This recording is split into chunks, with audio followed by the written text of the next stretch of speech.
Hello YouTube, this is Morgan, Airspeed Prime here with my next Korra fan commentary track. This one's going to be for Book 1 Air Episode 8, When Extremes Meet.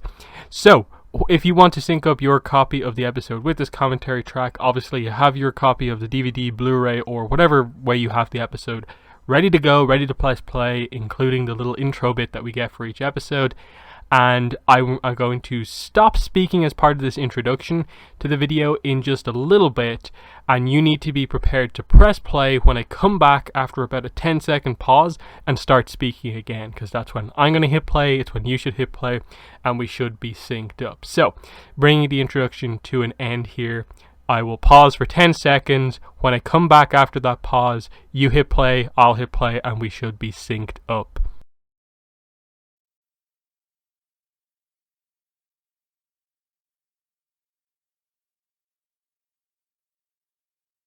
Okay, so here we are with K108, When Extremes Meet. This is my favourite episode of Book 1 Air, and my fourth favourite episode of Korra overall. I think this is a fantastic episode. One I don't see people talking about in the same heights as like a lot of other episodes that I think this one's actually better than. Because as I said before, I think Book 1 is a book a lot of people underrate.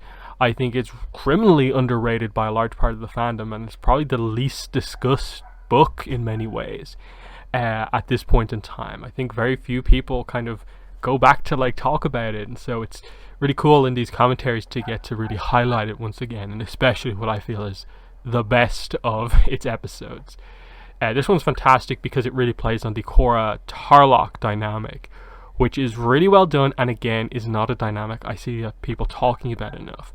Amon is great and he adds to the plot in great ways, but Tarlok plays a super important role as well. And again, it's all the Yukon family stuff coming out that works really, really well. But obviously at this point, we've obviously just had the destruction of the arena. We've had Asami's big episode last time out, and now they're all basically looking for somewhere to live, so the team kind of ends up going to have to live together here on Air Temple Island. So it's cool to sort of bring the team all together here. And there we have some of the other Air acolytes.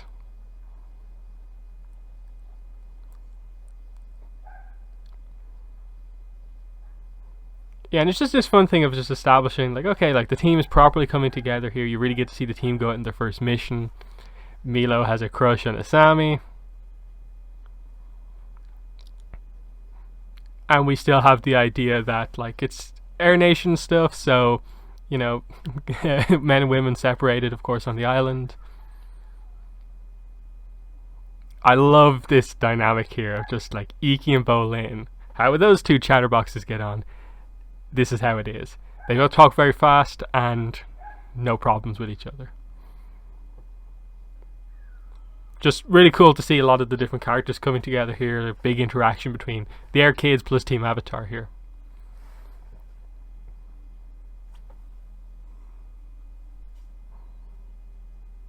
And yes, there's some great lines from Milo. And yeah, Iki of course is going to get Korra in a little bit of trouble here. And there we go. Love the reaction shot there, playing on the sort of drama going on. And of course, Korra's going to shut Iki out here. And yeah, another reaction shot. It's just really fun dynamic here. That's the sort of thing Iki would do. A bit of awkwardness here between the two of them.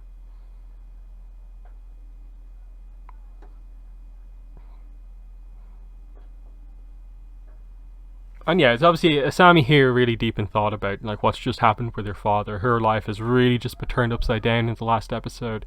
The previous episode is definitely Asami's best episode far and away in like the entire series, I think. And it's just a real signifier of like they didn't really manage to do anything, I think, that really reached the same heights as the Aftermath. That felt like all they really had. And then they could never get back to that with her again.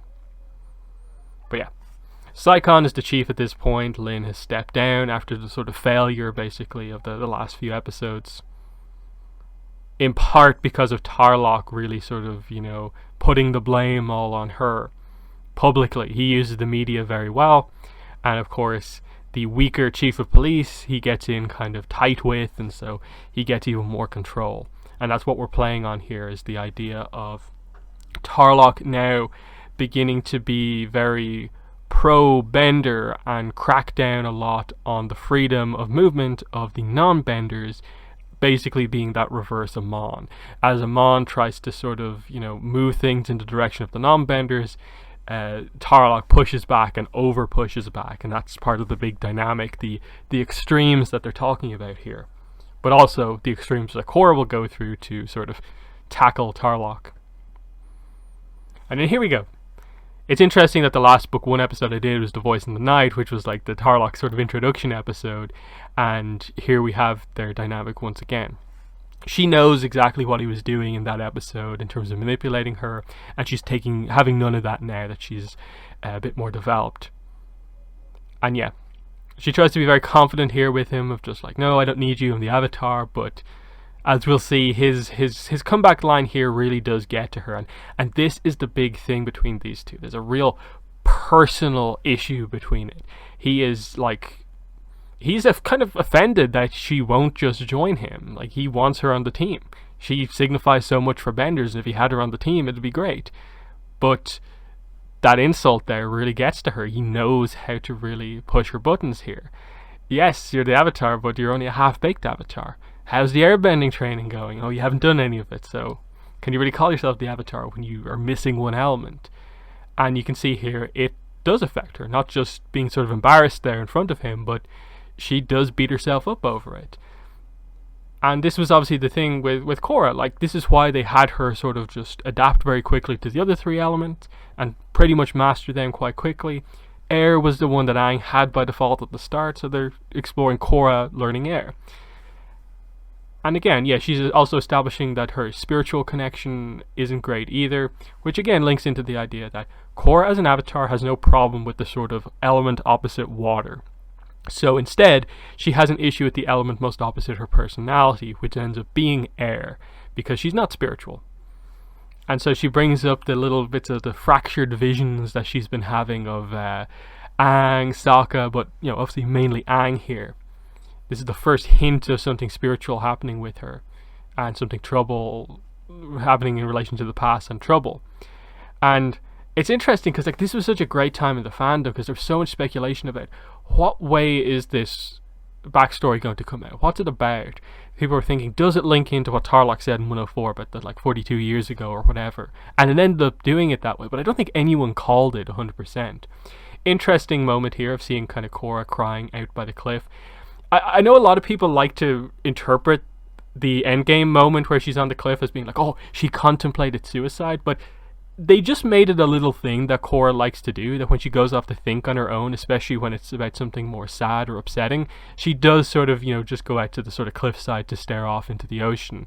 So, I never really interpreted the finale scene as it being like, she's contemplating suicide. I get we had a murder-suicide in the finale, but I don't think Korra was considering that at all. And yeah, here's the real formation of Team Avatar here. Of just establishing that, yeah, Aang needed his team. Without the team, he couldn't have accomplished that, because he was so young. He needed them all. And now Korra has her team, the new Team Avatar. This is an important scene to have, to really just get across the idea that this is her group. And yeah, Milo is not quite part of the team. But yeah, fart bending is obviously a pretty nice joke. Because at least it's bending, it's not just like a sort of a toilet humor. It actually ends up being a quite impressive skill that Milo has as an airbender. And then yeah, Asami now ready to get down to business with the shock glove. The real sort of trademark fighting style that she has. And yeah, they're planning to all go on Naga, of course, because the other team, Aang's team, went on Appa, but Naga's not quite as big as Appa. But instead, they have the Avatar. They don't call it that, but like, you know, fandom names for this sort of stuff. Very good. And yeah, very cool Satomobile. And yeah, this fits exactly the setting here, going through the city.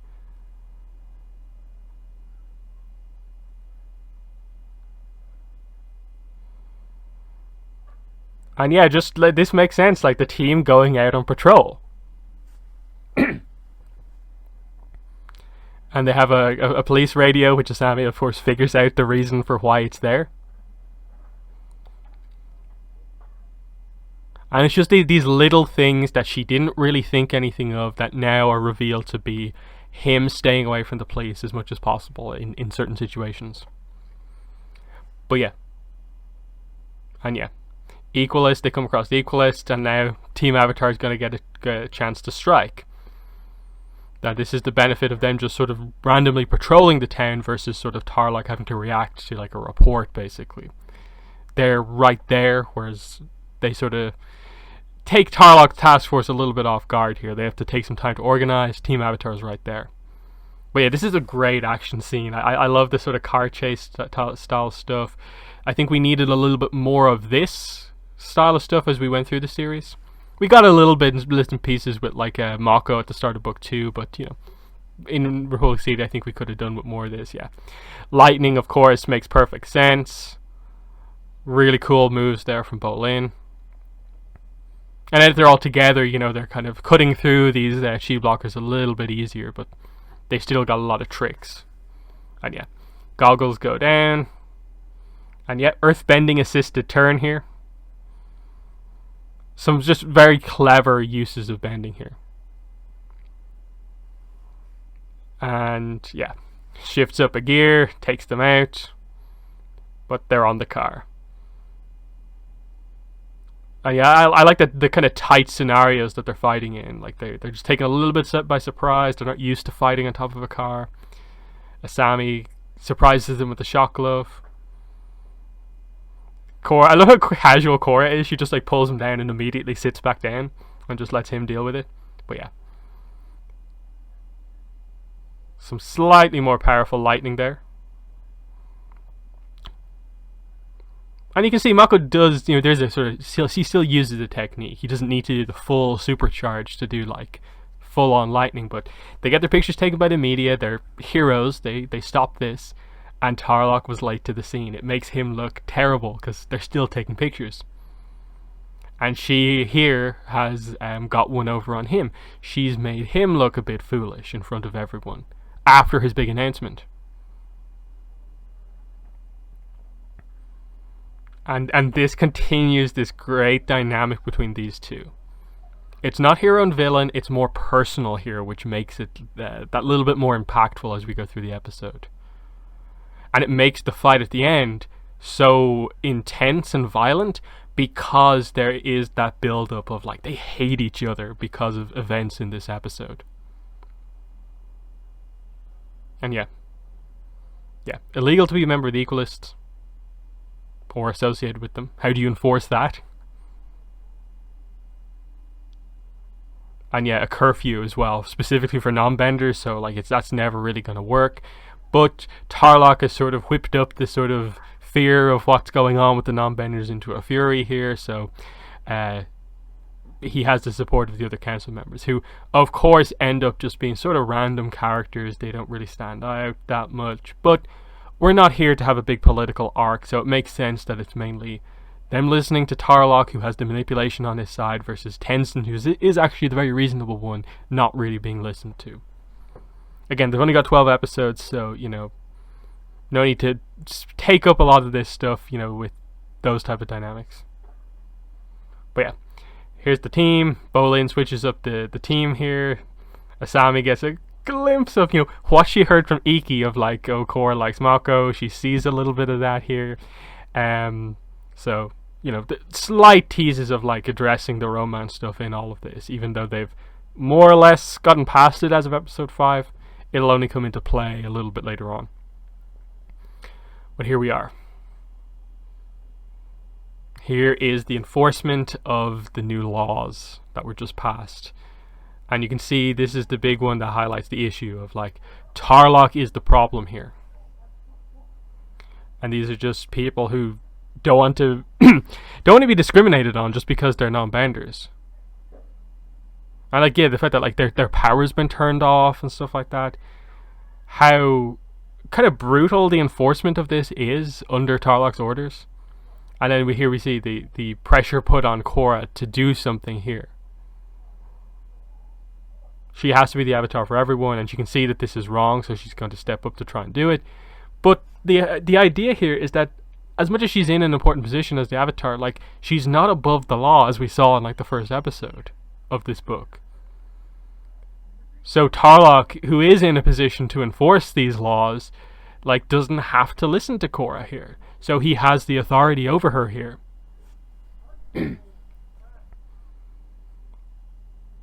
Yeah, and Korra's right here, but, you know, what can they do against the fact that Tarlok has the authority here?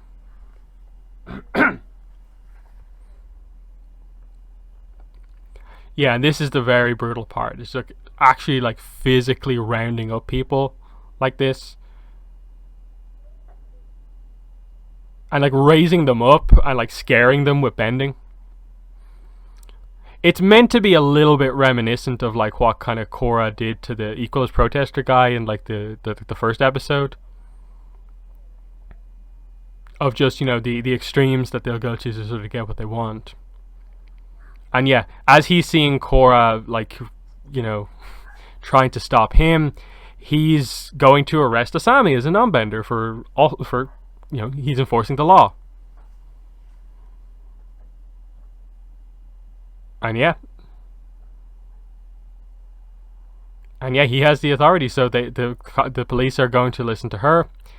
And Korra's angry here, but she can't do anything unless she wants to fight someone in an authority position in the streets. This would cause a huge like rift in the city, and she has to back down here. Tarlok has gotten one over on her completely here. Because she would have looked even worse, like, going at them like that, fighting basically the people in charge of the city. And yeah, he takes out Team Avatar just like that. And you can see how angry she is. And a lot of that was informed because she made him look foolish in the previous scene. And this is why I think this is so well written. It's like such a contrast to, like, say, the Korra Zahir dynamic, where they're not in many scenes together. He's pretty much just like after her because of who she is as the avatar, rather than like what she's actually like about as a character or a person. And this is the complete opposite. It's a real personal issue between the two. And yeah, Tenzin is going to give her some authority here, but ultimately, what can Tenzin do when the council supports Tarlok? Saikan doesn't want to deal with Tenzin.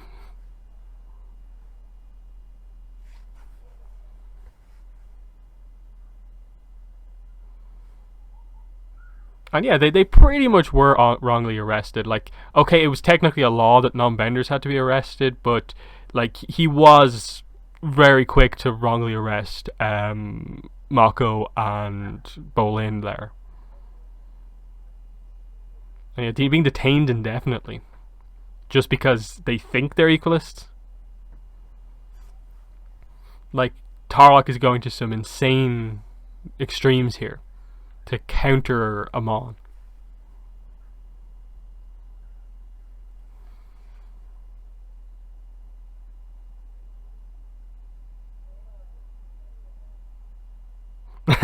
And this time Tenzin is also just as frustrated. Yeah, and then here we get, this is a great little moment here of just Korra can't sleep. She can't let this be. She can't be patient about this when something so unjust just happened. She is confronting Tarlok now over this, and she's still like fuming, steaming over what happened, and that goes into their fight, and he's just as kind of angry with her about what happened. That, I suppose from Tarlok's point of view, like, if she just joined him, everything would go so smoothly. And he's frustrated because of that, and also because she tried to interfere with Team Avatar. But here we go. I love the way this builds. The page ends up being kind of an important plot point as we go forward. But he's kind of sent away.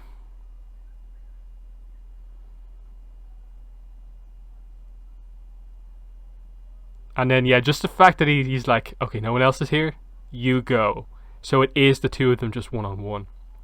And the music, the build here, it's a big dialogue scene back and forth, and then a huge fight.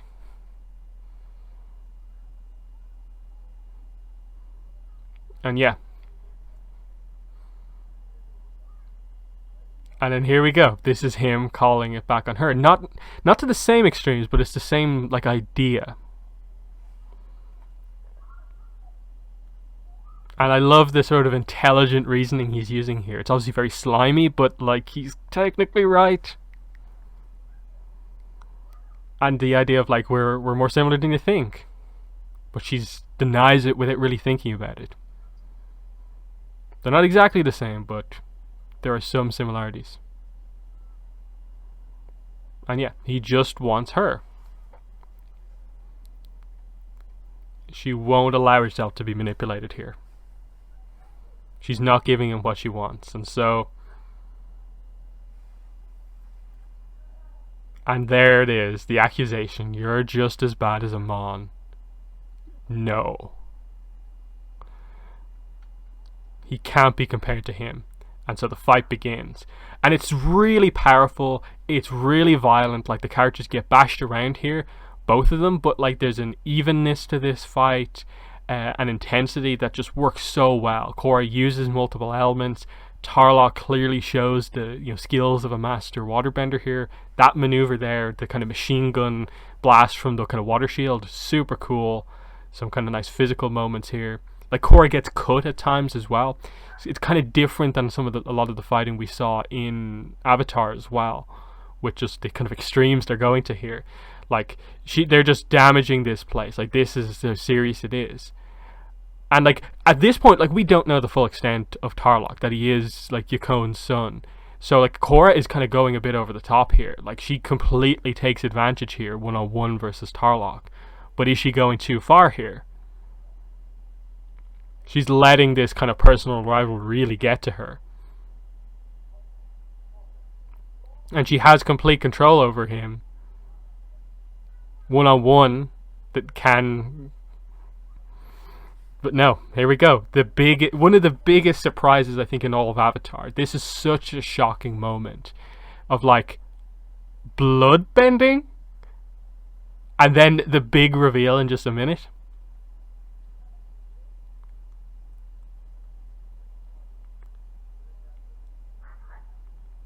And here we go.